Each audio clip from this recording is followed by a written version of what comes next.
I didn't cry at my husband's funeral. Not because I didn't love him, but because the moment I saw my son standing across the room, whispering to the company's senior managers like he already owned everything, something inside me went still, cold, observant. People kept hugging me, telling me I was strong, telling me I would be okay. I nodded, smiled faintly, and said all the right things. Inside I was watching, listening, measuring. Daniel, my son, barely looked at me that day. He stood tall in his tailored black suit, shaking hands, accepting condolences like he was the one who had lost the most. Like he had already stepped into his father's shoes, and maybe in his mind he had. That night, after everyone left, the house felt hollow. Too quiet. Too clean. 28 years of marriage reduced to framed photos and silence. I was in the kitchen rinsing a glass I hadn't used when Daniel walked in. He didn't sit. Didn't soften his voice. Didn't even pretend. He leaned against the counter, arms crossed, and gave me a smile that didn't reach his eyes. "Mom," he said casually, "we should talk about the company." I dried my hands slowly, turned to face him, and said nothing.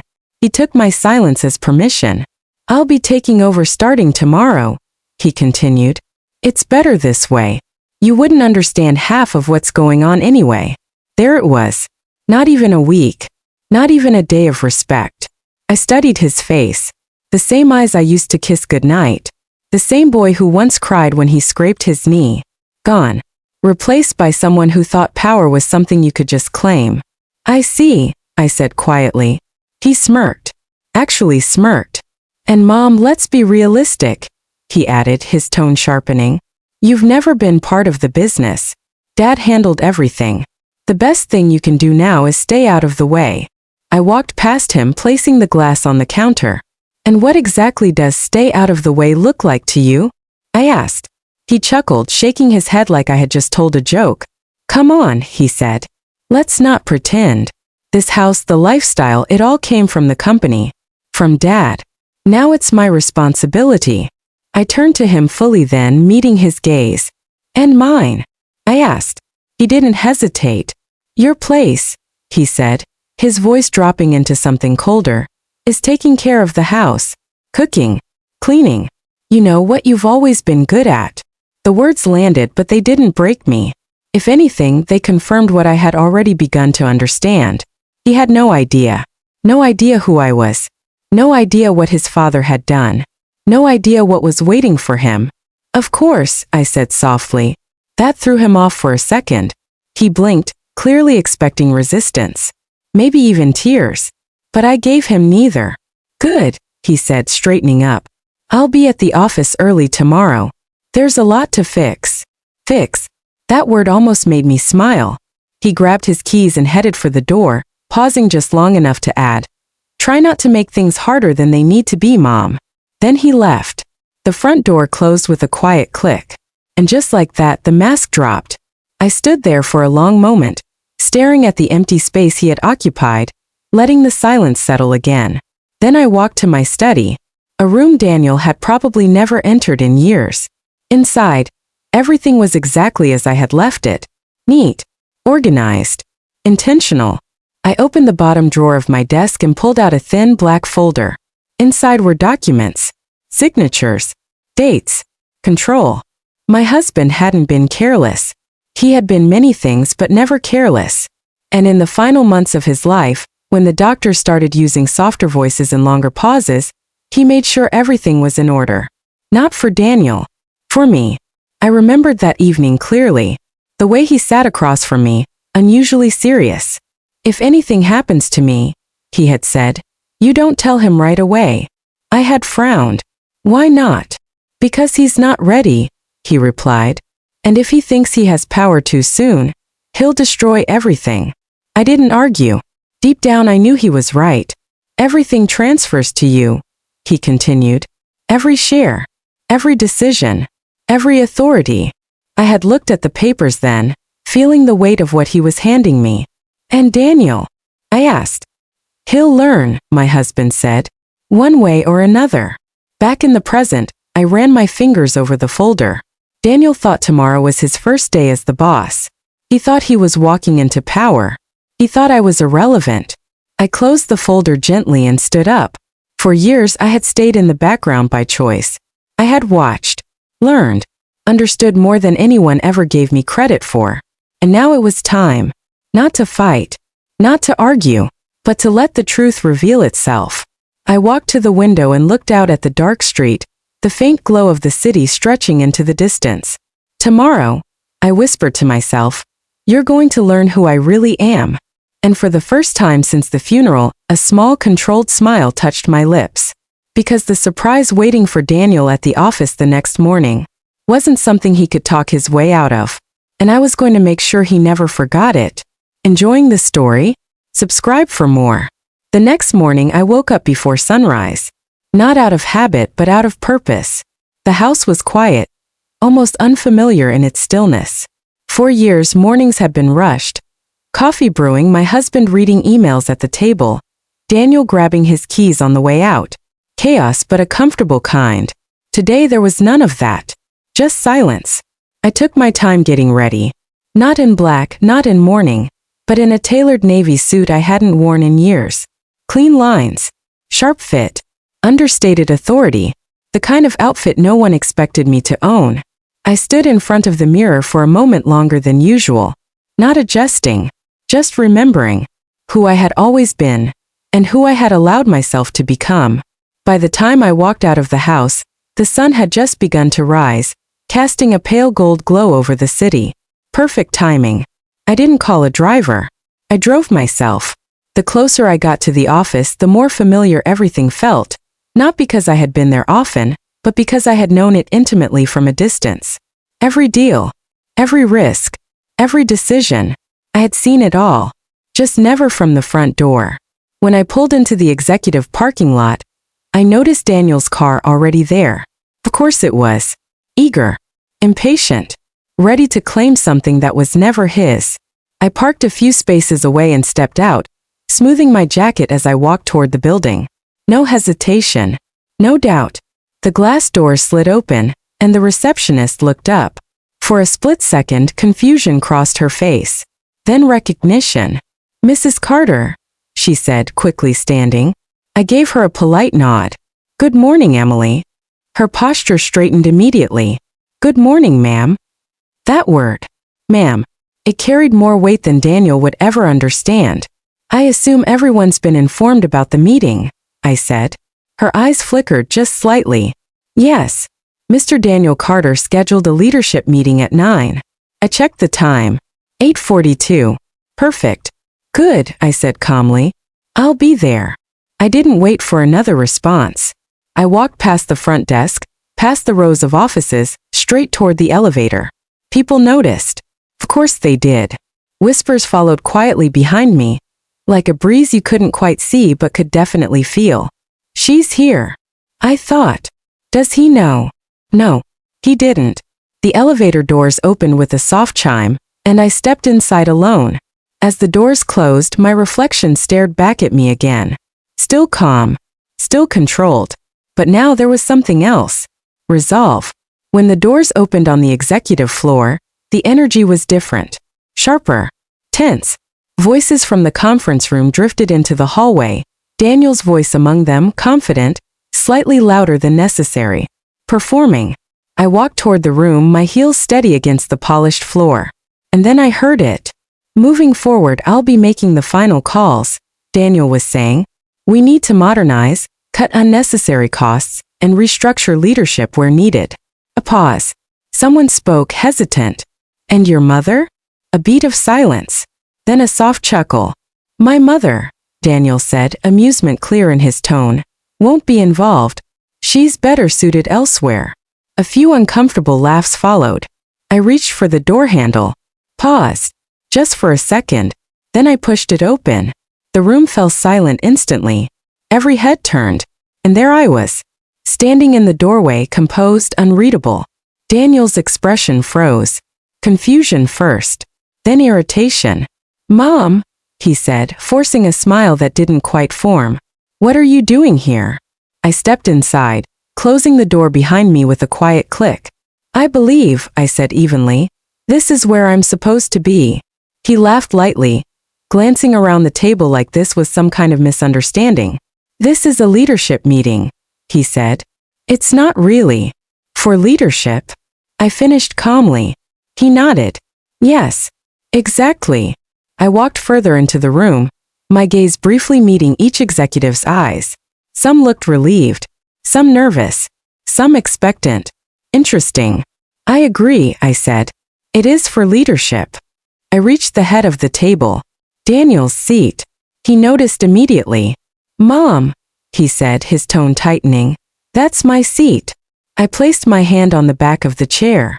"No," I said softly. "It isn't." The air shifted. He stepped closer, lowering his voice. "Let's not do this here," he muttered. "You're making a scene." I looked at him then. Really looked at him. "No, Daniel," I said quietly. "You did that all by yourself." Before he could respond, the door opened again. All eyes turned. Mr. Reynolds, the company's senior legal advisor, walked in holding a folder. Right on time. "Ah," he said, glancing between us. "Good. Everyone's here." Daniel exhaled sharply. "Perfect," he said. "Mr. Reynolds, maybe you can help clarify something. My mother seems to think." "I'm not here to clarify confusion," Mr. Reynolds interrupted smoothly. "I'm here to confirm documentation." That got everyone's attention. Daniel frowned. "What documentation?" Mr. Reynolds stepped forward, placing the folder on the table. "The transfer of ownership," he said. Daniel's posture shifted instantly. "Yes," he said quickly. "Exactly. My father's shares have been legally and fully transferred," Mr. Reynolds continued, opening the folder, "as per his final directives." Daniel straightened, confidence returning. "Right. So let's move forward. To Mrs. Evelyn Carter." Silence. Complete. Absolute silence. For a second, Daniel didn't react. Like his brain hadn't caught up yet. Then, "What?" he said. Mr. Reynolds didn't flinch. "Every share," he repeated. "Every controlling interest. Every executive authority." Daniel shook his head, a short, disbelieving laugh escaping him. "That's not possible," he said. "I'm his son." "Yes," Mr. Reynolds replied calmly. "But you are not the designated successor." The room felt smaller, tighter. Daniel turned to me slowly. "You knew?" he asked. I held his gaze. "Yes," I said. His jaw tightened. "And you didn't say anything?" I tilted my head slightly. "You didn't ask." That hit harder than anything else. He ran a hand through his hair, pacing once, twice. "This is ridiculous," he snapped. "There has to be some mistake." "There isn't," Mr. Reynolds said. Daniel turned back to me, anger now fully visible. "So what?" he demanded. "You think you can just walk in here and take over?" I didn't raise my voice. Didn't step back. "I'm not taking anything," I said calmly. "I already own it." The words settled heavily over the room. Real. Final. Unavoidable. Daniel stared at me like he was seeing me for the first time. And in a way he was. "This isn't over," he said quietly, but the confidence was gone now. Cracked. "No," I replied just as quietly. "It's just beginning." I pulled out the chair at the head of the table and sat down. Not as a statement, not as a threat, but as a fact. "Now," I said, looking around the room, "shall we begin? Make sure to tell in the comments where you are listening from." No one spoke at first. The silence wasn't confusion anymore, it was calculation. Executives who had spent years reading markets were now reading me. And I could see it in their eyes, they were reassessing everything. Daniel, on the other hand, wasn't calculating. He was unraveling. "This is insane," he muttered, running both hands through his hair. "You can't just, this doesn't make any sense." I didn't look at him right away. Instead, I opened the folder Mr. Reynolds had placed in front of me and calmly flipped through the pages, as if this moment were nothing more than routine. "Sit down, Daniel," I said, my voice even. "I'm not sitting down," he snapped. A few people shifted uncomfortably in their seats. I glanced up at him then. "Then stand," I replied. "But don't interrupt." That landed harder than shouting ever could. A few executives exchanged quick glances. One of them, Mark, the CFO, cleared his throat softly, clearly trying to stabilize the situation. Mrs. Carter, he said carefully, perhaps we should review the current agenda? I nodded once. Of course, I said. Let's do that. I turned a page. Daniel mentioned restructuring leadership. I continued. Cost-cutting. Rapid modernization. I let the words hang for a second. Interesting approach, I added. Daniel let out a dry laugh. Oh, now you're evaluating strategy, he said. You've never even worked a day in this company. There it was again. Assumption. Dismissal. I closed the folder gently. You're right, I said. That caught him off guard. I haven't worked here, I continued. I built this with your father from the ground up, just not from behind a desk. The room shifted again. That was new information for most of them. Even Daniel frowned. What are you talking about? He asked. I leaned back slightly in the chair. When your father was starting this company, I said, we didn't have investors. We didn't have a board. We had debt. No one interrupted. Good. I handled negotiations when he couldn't, I continued. I managed relationships when things were falling apart. I made decisions quietly, so he could take the credit publicly. I looked directly at Daniel. You didn't see that, I said, because you weren't supposed to. His expression shifted, not to understanding but to resistance. That doesn't make you the CEO, he said quickly. No, I agreed. Ownership does. That shut him up. For a moment. Then he laughed again, louder this time. So what, you're just going to run the company now, he said. Just like that. I didn't answer immediately. Instead, I turned to the others. Let me ask you something, I said. How many of you were planning to support Daniel's restructuring? A pause. No one raised a hand. Not one. Daniel looked around, disbelief flashing across his face. Are you serious? He said. We talked about this yesterday. Mark avoided his gaze. It was preliminary, he said carefully. Another executive spoke up, more direct. We didn't have full context, she said. Daniel scoffed. Unbelievable. No, I said calmly. Predictable. He turned to me sharply. You think this is a game? He demanded. No, I said. I think this is a responsibility you weren't ready for. That hit hard. His jaw clenched. You don't get to decide that, he said. I already did, I replied. Silence again. But this time it wasn't tense. It was settled. Daniel looked around the room once more, searching for support. He found none. And that's when the anger shifted into something else. Desperation. You're making a mistake, he said, his voice lower now. You don't understand how things work today. This company needs aggressive change. I agree, I said. That stopped him mid-sentence. What?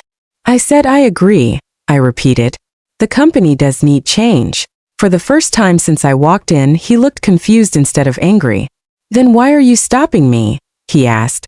I'm not stopping change, I said. I'm stopping recklessness. I stood up slowly, placing both hands on the table. Cutting leadership without understanding internal dynamics? I continued. Slashing costs without evaluating long-term impact? That's not strategy. I met his eyes. That's impulse. A few subtle nods appeared around the table. Daniel noticed. Of course he did. This is unbelievable, he said under his breath. No, I said again. This is leadership. I straightened, letting the words settle. Now, I continued, shifting my attention back to the room. We're going to do this properly. I began outlining points, clear, structured, decisive. Not rushed. Not uncertain. Each sentence grounded in logic, not emotion. And with every passing minute, the room leaned in more. Questions came. I answered them. Concerns were raised. I addressed them. No hesitation. No guessing. Just clarity.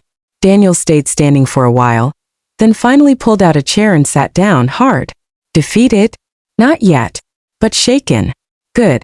Halfway through the meeting I paused. Before we continue, I said, there's one more thing. I looked at Daniel. This is your opportunity, I said. Not to take over, but to learn. He let out a bitter laugh. Learn from you, he said. Yes, I replied simply. He shook his head. I don't need lessons. No, I said. You need perspective. That silence again. Heavy. Real. I'm not removing you, I continued. Despite what you think. That caught everyone's attention. Including him. What? He said. You'll remain here, I said. You'll attend meetings. You'll be involved. His eyes narrowed slightly. But, he asked. But you won't lead, I finished. There it was. The line. Clear and firm. For now, I added. He stared at me, trying to process it.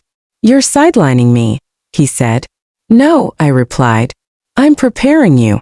I don't need preparation, he snapped. You do, I said calmly.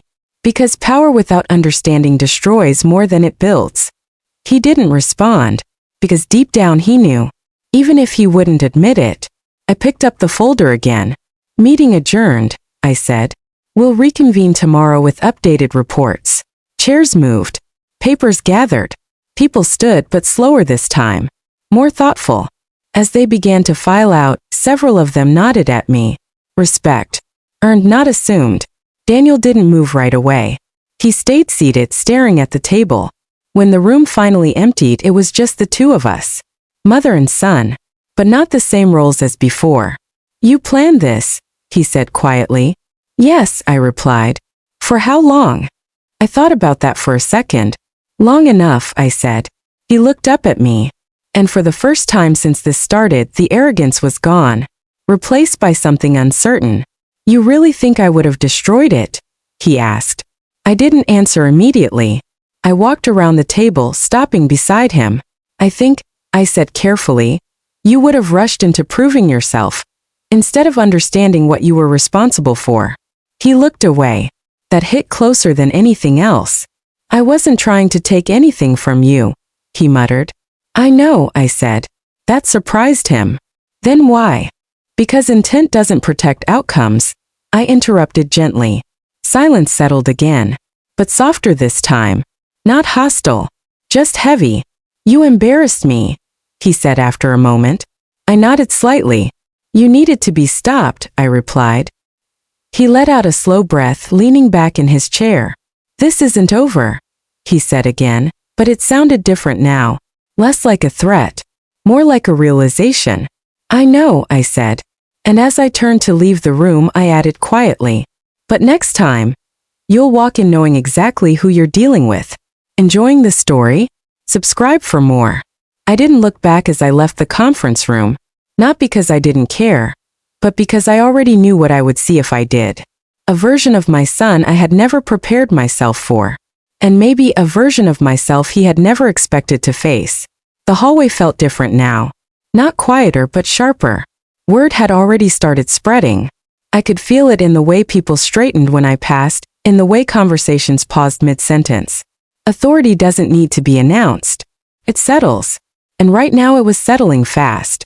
By the time I reached my office, the one that had always technically been mine but never used, I noticed something new. The door was slightly open. Inside, someone was already there. I pushed it open fully. Daniel. He was standing by the window, hands in his pockets, staring out at the city like he was trying to make sense of something that refused to be simple. He didn't turn around immediately. I figured this would be your office, he said after a moment. I stepped inside and closed the door behind me. It always was, I replied. That made him exhale quietly. Of course it was, he muttered. I walked past him, setting my folder down on the desk. He finally turned then. You really planned all of this, he said. Not a question this time. Yes, I said. For how long? He asked again, but this time there was no edge, just curiosity mixed with something heavier. I took a seat behind the desk. Since your father got sick, I answered. His jaw tightened slightly. You both decided this without telling me. We protected the company, I said. And we protected you. I didn't need protection, he snapped, but it sounded weaker now. No, I said calmly. You needed time. That silence again. But now it wasn't filled with anger. It was filled with realization trying to find its place. He paced once across the room. Do you have any idea what this looks like? He said. To everyone out there? Yes, I said. It looks like leadership changed hands. He shook his head. No. It looks like I walked in thinking I was in charge and got shut down in front of everyone. That's exactly what happened, I said. He stopped pacing, turned to me. And you're okay with that? He asked. I held his gaze. I'm okay with the truth, I replied. That landed harder than before. 'Cause now, he was actually listening. You could have told me, he said after a moment. I could have, I agreed. Then why didn't you? I leaned back slightly. Because if I told you, I said, you would have reacted. He frowned. I did react. No, I corrected. You revealed yourself. That silenced him. Completely. You walked in yesterday already believing you deserved control, I continued. Not because you earned it, but because you assumed it was yours. He looked away again, and this time he didn't argue. I needed to see that, I said quietly. For what? He asked. So I'd know exactly where to start with you. He let out a slow breath, almost like he was deflating. This feels like a test, he said. It is, I replied. His eyes snapped back to mine. A test I didn't even know I was taking? The most important ones usually are, I said. He let out a dry, humorless laugh. Unbelievable. I didn't respond, because this part wasn't about winning an argument. It was about shifting something deeper. After a long pause, he walked closer to the desk. So what now? He asked. Now, I said, you stay. He frowned. Stay. You come in every day, I continued. You sit in every meeting. You watch. You listen. You ask questions when it's appropriate. And when is that? He asked. When you're not trying to prove something, I said. That hit. Again. You really think that's all I was doing? He asked quietly. Yes, I said. He looked down at the desk, his fingers tapping lightly against the surface. And if I don't? He asked after a moment. If you don't, I said calmly, you'll prove your father right. That made him freeze. Slowly he looked up. What does that mean? He asked. I studied him for a second. Then I reached into the drawer and pulled out a second folder, thicker than the first. I placed it on the desk between us. Open it, I said. He hesitated, then did. Inside were reports, internal assessments, notes, about him, his decisions, his behavior, his patterns. He flipped through a few pages, confusion turning into something sharper. What is this? He asked. Your father's evaluations, I said. My evaluations? He repeated. Yes. He flipped faster now. Reading, processing, reacting. He was tracking me, he said. He was preparing you, I corrected. Daniel shook his head, disbelief clear. This isn't fair, he said. You both were judging me behind my back? No, I said. We were understanding you. He stopped on one page. His eyes lingered there longer than the others. What is this? He asked quietly. That, I said, is the moment your father decided you weren't ready. He swallowed. Hard. What did I do? He asked. I didn't answer immediately, because I remembered it clearly. You overruled a senior manager, I said. Cut a deal without reviewing the long-term risk. You made a decision based on speed, not understanding. He looked back down at the page. And it cost the company, I added. He closed the folder slowly. I thought I fixed that, he said. You patched it, I replied. You didn't learn from it. Silence. Deep. Unavoidable. He never told me any of this, Daniel said. No, I agreed. Because he was waiting. For what? For you to show him he was wrong. That broke something. Not loudly. Not dramatically. But I saw it in his face. The shift from defense to reflection. I would have done better, he said quietly. I know, I said. He looked up surprised. You know. Yes, I said. That's why you're still here. Another pause. Longer this time. More real. I don't want to just sit and watch, he said finally. I know, I replied. I want to be part of it. You will be, I said. But not like this, he added. I nodded slightly. Then earn your place in it, I said. He exhaled slowly, running a hand through his hair again. But this time it wasn't frustration. It was thought. Real thought. What do I do first? He asked. And there it was. The question I had been waiting for. Not a demand. Not an assumption. A question. I leaned forward slightly. You start by listening, I said. He nodded. Slowly. And for the first time since this all began, he didn't argue. He didn't push back. He didn't try to take control. He just stood there. Thinking. Processing. Learning. Good. Because this wasn't about breaking him. It was about rebuilding him. And as I watched my son stand there, not as the boss he thought he was, but as the man he could become, I realized something important. The real work was only just beginning. Make sure to tell in the comments where you are listening from. The first week changed everything. Not dramatically, not all at once, but in quiet, steady ways that most people wouldn't notice unless they were looking closely. And I was. Daniel showed up early every morning. Earlier than me sometimes. He didn't walk into rooms like he owned them anymore. He walked in, sat down, and listened. First it was forced. I could see it in the way he held himself, tense, controlled, like he was constantly stopping himself from speaking. Good. That restraint was new. And necessary. In meetings he took notes. Real notes. Not the kind you pretend to write while waiting for your turn to talk. He watched how decisions were made. How questions were asked. How silence was used. Because silence, when used correctly, is power. On the third day he almost slipped. We were reviewing a logistics proposal. Something complex, layered with long-term implications. One of the managers hesitated, unsure about a key detail. I saw Daniel lean forward slightly, ready to jump in, ready to take over. Then he stopped, sat back, and waited. I didn't react outwardly, but I noticed. Later that afternoon he knocked on my office door. Not walked in. Knocked. Come in, I said. He stepped inside, closing the door behind him. I had something to say in that meeting, he said. I know, I replied. He nodded once. But I wasn't sure if I should. I gestured toward the chair across from me. Sit, I said. He did. What were you going to say? I asked. He explained his perspective, clear, structured, thoughtful. Not rushed. Not impulsive. Better.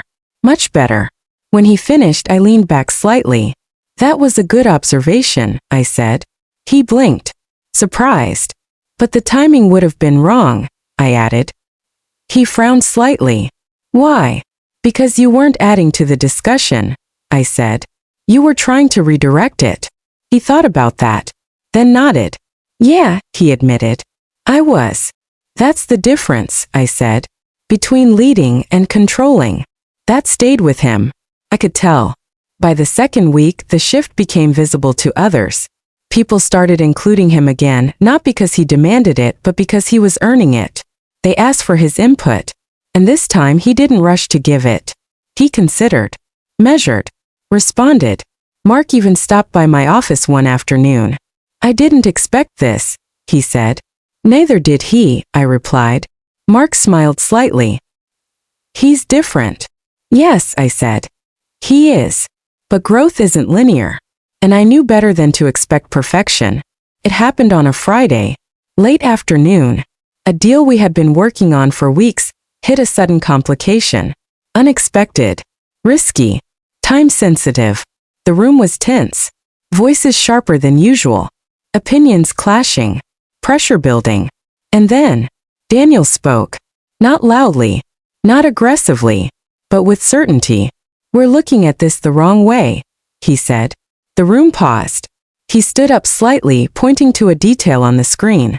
This isn't a cost issue, he continued. It's a timing issue. If we delay by 2 weeks, we reduce the risk without sacrificing the outcome. Clear. Direct. Confident. All eyes shifted. To me. I didn't speak immediately. I let the silence stretch. Let the weight of his words settle. Then I asked one question. What's the trade-off? He didn't hesitate. Short-term pressure, he said. But long-term stability. Good. Very good. I nodded once. Then we explore it, I said. That was all it took. The room moved forward. Not because I approved it, but because he earned the moment. After the meeting, he didn't come to my office right away.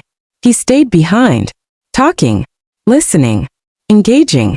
When he finally did come in, it was almost evening. The city lights were already on. "You let me speak," he said. "I didn't stop you," I corrected. He smiled slightly. "I would have stopped me," he admitted. "I know," I said. He leaned against the chair, exhaling. That felt different. "Because it was," I said. He looked at me for a moment, then nodded. "I get it now," he said quietly. "Get what?" I asked. He hesitated. Then, "It's not about being the first to speak," he said, "or the loudest, or the one in charge." I didn't interrupt. "It's about knowing when it actually matters," he finished. I held his gaze. "Yes," I said. "Exactly. That was the moment. Not the meeting. Not the reveal. Not the confrontation. This. Understanding. Real understanding." A few weeks later, I called for another leadership meeting. Same room. Same table. But everything felt different now. Daniel walked in beside me this time. Not ahead. Not behind. Beside. We took our seats. And as the meeting began, I watched him. Not as someone I needed to control, but as someone I had helped shape. Halfway through, I turned to him. "Daniel," I said. "What's your take on this?" The room went still. Not tense. Expectant. He didn't rush.